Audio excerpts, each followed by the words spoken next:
Hello दोस्तों, आज मैं आपके लिए एक बहुत क्रिस्पी रेसिपी लेके आया हूँ और एक ऐसी रेसिपी जिसको कि दुनिया भर में कोई भी आदमी ऐसा नहीं हो सकता जिसको पसंद ना हो, चाहे बड़ा हो चाहे बच्चा हो।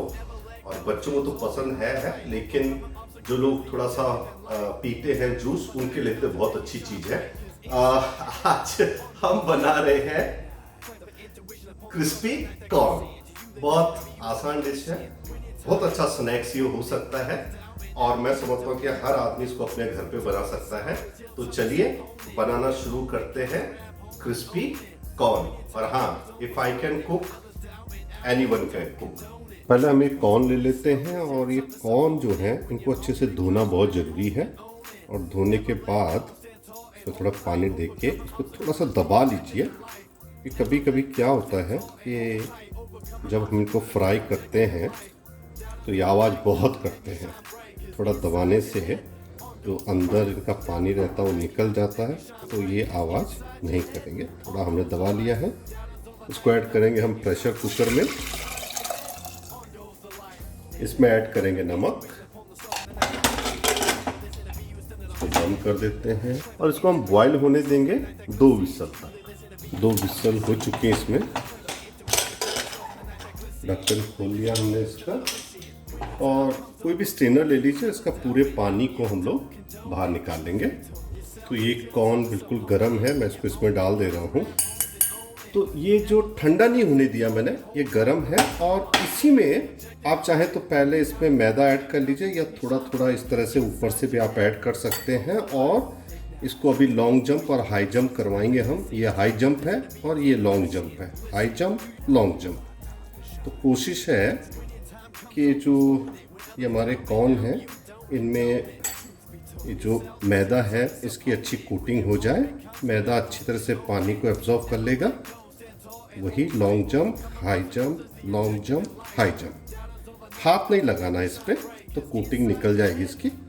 बस इसी तरह से आप इसको लॉन्ग जंप और हाई जंप करवा के अच्छे से इसमें कोटिंग कर लीजिए। इसी तरह से इसमें हम ये जो कॉर्नफ्लावर है इसको ऐड करेंगे थोड़ा थोड़ा करके। और उसी तरह से इसको अच्छे से हम लोग मिलाते चले जाएंगे। कोटिंग अच्छी होनी चाहिए। कॉर्नफ्लावर डबल यूज करें जितना आपने इसमें मैदा दिया है। तो हल्का हल्का इसमें पानी की छींटे भी मार सकते हैं ताकि कोटिंग और मोटी हो जाए। हल्का हल्का पानी की। और इसकी ये कोटिंग देखिए परफेक्ट हो चुकी है। अगर एक्सेस रहेगा इसमें तो वो नीचे सेटल हो जाएगा। कोटिंग होनी चाहिए, बिल्कुल सफ़ेद दिखना चाहिए। कोटिंग हो गई है। तेल बिल्कुल गर्म हो चुका है। अब इसको हम डाल देते हैं।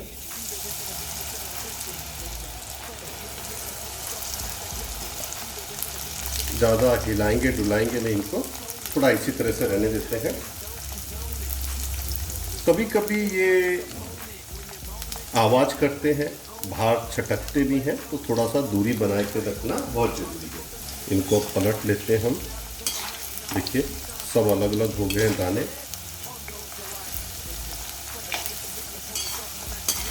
कई बार लोग इसको डबल फ्राई करते हैं, कुछ लोग इसको सिंगल फ्राई करते हैं। जो आपको अच्छा लगे आप वैसे ही इसको बना सकते हैं।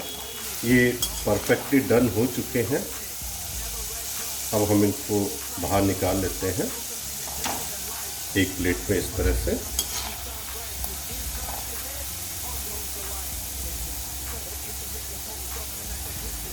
तो ये अब हमने बाहर निकाल लेते हैं, इसको साइड में रख देते हैं। इस पर हम बहुत ज़्यादा नहीं, थोड़ा सा ऑयल ऐड करेंगे। जो आपका गैस का फ्लेम है वो हाई पे रहना चाहिए। इसमें सबसे पहले ऐड करेंगे हम लोग गार्लिक। चॉप गार्लिक है ये चॉप गार्लिक जाएगा इसमें। फिर जिंजर जाएगा, चॉप जिंजर। थोड़ी सी हरी मिर्च, इसको हम थोड़ा घुमा लेते हैं। ज़्यादा ओवर कुक बिल्कुल नहीं करना है इसको। प्याज, यहाँ पे प्याज बहुत महंगा है, तो आपके यहाँ अगर सस्ता है तो थोड़ा आप और ऐड कर सकते हैं। चॉप्ड ओनियन है। बेल पेपर, कैप्सिकम, हरा, लाल, केला जो आपको मिल जाए थोड़ा इसको भी डालिए आप।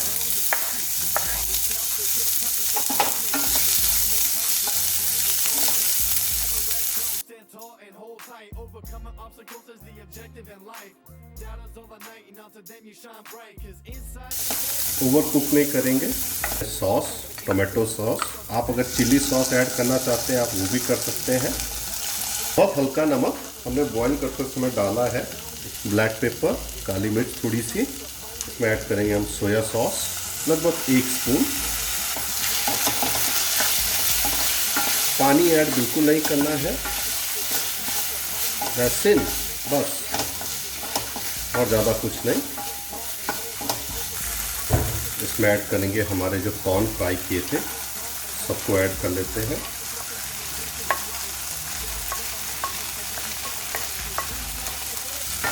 और बस इसको थोड़ा सा हिलाते रहना हमें इस तरह से, ताकि सॉस की कोटिंग इस पर अच्छे से लग जाए।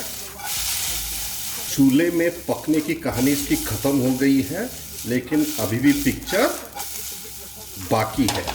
और सर्व करने से पहले थोड़ा सा इसमें ऐड करेंगे हम नींबू का रस। और मेरी ये रेसिपी अगर आपको पसंद आई हो तो आप लोग भी घर पे बनाइए क्रिस्पी कॉर्न, खुद खाइए, औरों को खिलाइए, एंजॉय कीजिए क्रिस्पी कॉर्न।